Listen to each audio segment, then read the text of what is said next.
Kami kelompok 4 akan melakukan wawancara di PT Barisantun Jaya. Mia 1862197, Ayu 1862103, Ilma 1862211, Fania 1862140, Dian 1862124, Mirta 1862002, Wijli 1862150, Dwi Ambar 1862040, Alfani 1862158, M Faisal 1862066. 멈춘 시간 속 잠든 너를 찾아가 아무리 막아도 결국 너의 곁인 걸. Hai teman-teman, selamat sore. Kami di sini dari kelompok 4. Kami akan melakukan wawancara untuk mata kuliah kewirausahaan. Mau tahu? Yuk ikutin terus. 멈춘 시간 속 잠든 너를 찾아가 아무리 막아도 결국 너의 곁인 걸. 결국엔 여행을 끝내 이젠 돌아가 너라는 집으로 지금 다시 way back home.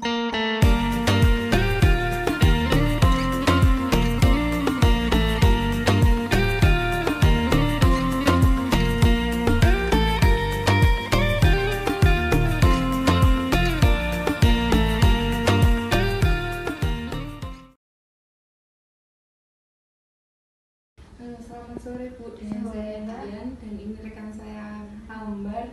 Dengan Ibu siapa? Saya dengan Muji, panggil Bu Muji aja. Bu Muji. Ini saya dari kampus SDE Bintara Jombang. Ini kami meminta waktu Ibu untuk mewawancarai perusahaan Ibu. Apakah Ibu bisa meluangkan waktu sebentar? Nah ya, ini untungnya kan sudah longgar ya. Insya Allah bisa. Monggo. Ya, begini, makasih ya Bu sebelumnya. Ya. Ini kami kan mau bertanya tentang perusahaan Ibu ini. Mengapa sih Bu kok perusahaan Ibu itu dinamakan PT Baris Barisantun Jaya. Mungkin sekilas saja ya. Para founder itu pinginnya kenapa dinamakan Barisantun Jaya itu, Baris itu singkatan Mbak, Barokah Rizki, Santun Jaya.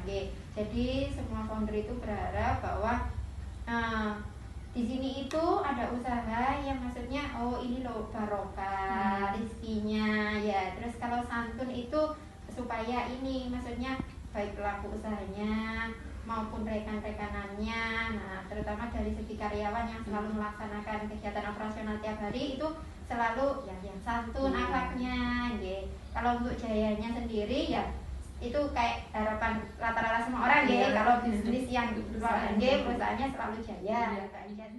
Mengapa Ibu memberikan nama tersebut, karena alasan tersebut? Dan apa sih Bu motivasi Ibu itu untuk bisa membangun PT Baris ini tuh, mendapatkan motivasi apa untuk mendirikan ini? Kenapa tidak memberikan nama yang lain atau apa? Kalau boleh saya koreksi, maksudnya itu saya kan hanya itu aja maksudnya orang yang dipercaya untuk menghandle teman-teman di sini. Tapi kalau untuk anunya sih founder-foundernya sih para penanam modalnya itu. Waktu pendirian perusahaan ini butuh modal berapa ya Bu? Waktu itu kira-kira kurang lebihnya sih dua setengah kalau nggak salah Mbak. Dua setengah. Ya setengah M. Juga ya Bu ya. Terus perkembangannya dari awal sampai sekarang itu bagaimana? Alhamdulillah, meskipun ada banyak pesaing di luar yang tapi ya untuk saat ini ya kita masih dikatakan bisa lah untuk berkompetisi bisa berkembang juga. Bagaimana sih Bu kok bisa sampai perusahaan ini berkembang sampai saat ini tuh? Bagaimana sih Bu bisa menjalankan dari segi karyawan, terus distributornya itu bagaimana kok sampai bisa bertahan sampai sekarang walaupun banyak banyak pesaing di luar sana kan banyak. Bagaimana sih bisa sampai bertahan sampai sekarang? Kan itu Mbak, namanya ini kita kerja tim ya. Kita kerja tim, jadi ya memang perlu ada latihan-latihan untuk bagaimana sih tim yang ini itu bagaimana bisa mengtotalitaskan apa yang jadi tanggung jawabnya itu. Jadi kan kita dibagi divisi-divisi, jadi setiap divisi itulah bertanggung jawab kepada kepala divisinya. Jadi nanti karena kita terstruktur dengan baik ya jadinya ya alhamdulillah sampai sekarang itu semua tim itu bisa saling bekerja sama antara divisi satu dengan divisi yang lainnya. Kalau dengan distributor ya alhamdulillah kita punya rekanan distributor sebagai supplier yang selama ini kita jalin kerjasama itu mereka mensupport kita benar-benar supaya kita bisa berkembang. Iya. Di PT Baris kan bergerak di bidang distribusi farmasi ya. Iya. Itu prosedur pembeliannya itu bagaimana ya? Prosedur pembelian biasanya ya karena kita ini kan namanya farmasi itu berurusan sama kesehatan masyarakat. Jadinya barang apapun yang kita datangkan maupun nanti barang apapun yang harus kita keluarkan kepada instansi apapun itu harus bisa dipertanggungjawabkan legalitasnya. Iya, soalnya kan mencakup kesehatan Tanggung jawab sepenuhnya untuk kesehatan semua jadi orang. biasanya sih Mbak kalau sebelum kita mengajukan saya mau belanja ini, nah itu kalau dari kami sendiri pun kita harus itu melampirkan kayak company profile kita, surat-surat dokumen-dokumen kita ini legal hendaknya kayak seperti itu. Kita juga selain itu ada apoteker penanggung jawab di sini. Nah, jadi para supplier itu bisa jalin kerjasama dengan kita. Mereka itu mau kalau ya semua aspek kita dari segi legalitas itu terpenuhi. Kita pun juga seperti itu. Untuk barang apa aja yang bisa kita distribusikan itu juga kita meminta feedback dari para customer kita. Ya itu tadi ada beberapa data-data ataupun arsip legal yang kita perlukan, misalnya itu kayak SP. Jadi kita nggak bisa mendatangkan beli barang maksudnya tanpa adanya SP. Jadi kalau legalitasnya biasanya surat izin operasional itu. Terus karena kita juga warga negara yang tertib hukum, karena di era sekarang itu pajak memang ya harus kita itu juga laporkan, jadinya ya ada NPWP itu persyaratannya kayak seperti itu. Berarti PT Baris ini sudah mulai merambah dari luar Jombang ya Bu sampai arah Ngawi, sana. Berarti kan ini perkembangan yang sangat bagus sekali walaupun masih berdiri masih 3 tahun. Nah, keunggulan sendiri dari PT Baris itu apa sih Bu kok sampai bisa mensuplai luar Jombang? Gini Mbak, kan banyak ya mungkin kalau dari segi produk produknya mungkin sama ya. Kalau dari segi harga kita banyak sih yang bilang kalau kadang ya lumrah ya orang bilang harga kita ada yang lebih mahal dikit, mungkin kurang kompetitif atau bagaimana. Tapi yang selalu kita jadikan senjata kita itu dari segi pelayanannya itu one day one service. Jadi saat ini beliau itu order, saat ini juga kita akan mengirimkan kepada beliau meskipun itu di luar kota. Tapi ya ada kayak yang Ngawi, mungkin area terjauh kita sama Magetan itu mungkin kita bisa akumulasikan di hari Sabtunya. Karena pengirimannya di hari Sabtu itu hanya untuk area yang Ngawi sama Magetan aja, yang terhitung sangat banyak sekali dari sini. Udah sangat bagus Ibu kalau hari ini order kita langsung bisa dari pihak Ibu langsung bisa mengirim, itu kan udah keunggulan tersendiri. Ya itulah yang kita jadikan senjata dari pelayanan tersebut. Begini Bu, ini kan PT Baris sudah merambah dari luar Jombang. Nah, apakah pengiriman obat-obat tersebut pernah mengalami kendala seperti kendala di jalan atau kendala dari segi pembelinya atau gimana? Itu apakah pernah?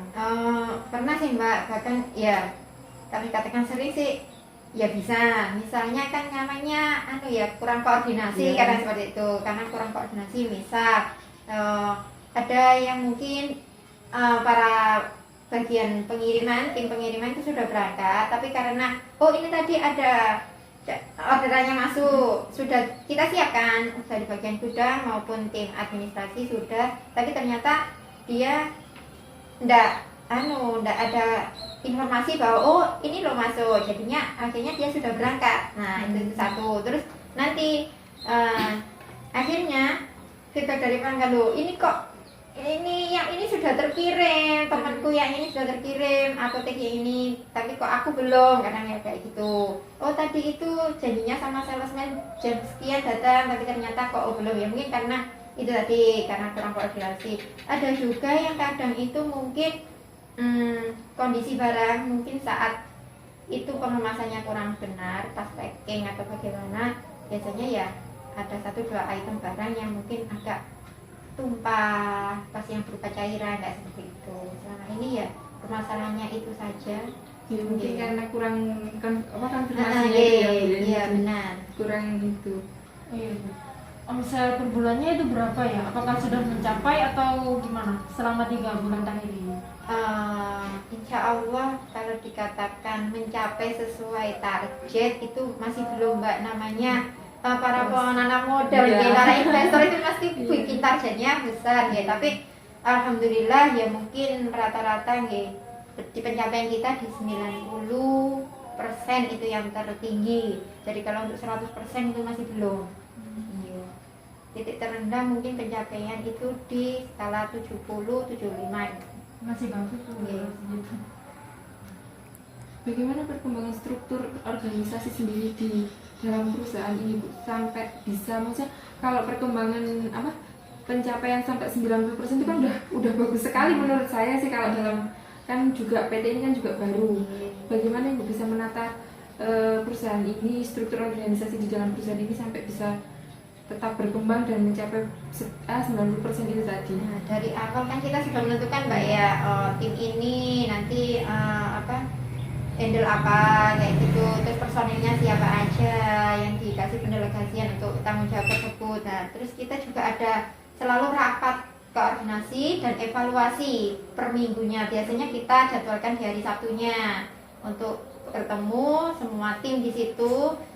Bagaimana seminggu, biasanya kan tiap minggu ya, itu seminggu kemarin itu mengalami kendala apa, kemudian nanti kita cari solusinya bersama-sama. Ya dari situlah, dari evaluasi setiap minggu yang kontinu nggih.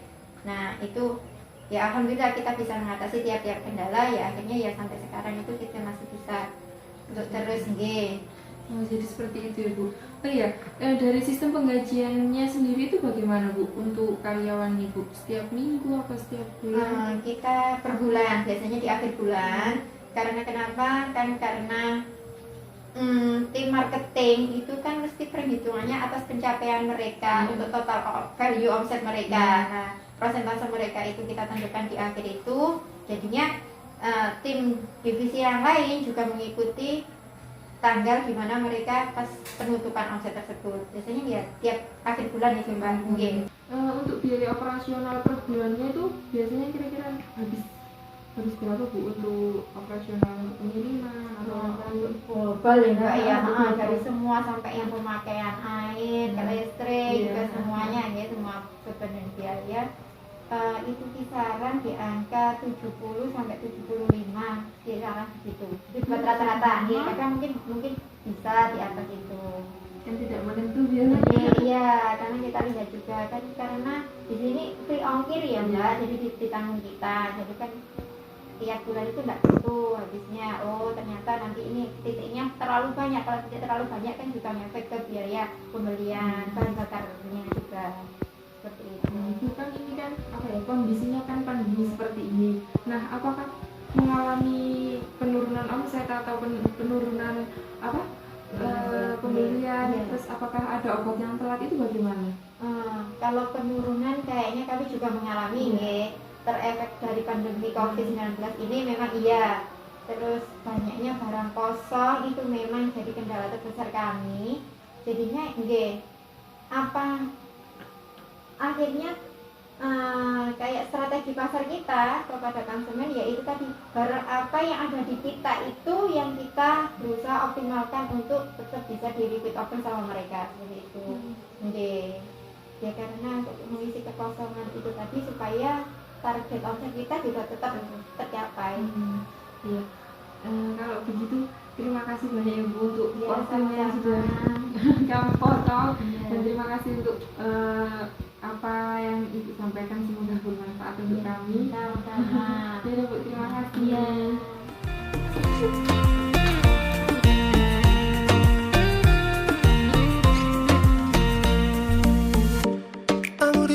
닫아도 다시 열린 서랍 같아. 하늘로 높이 날린 넌 자꾸 내게 되돌아와.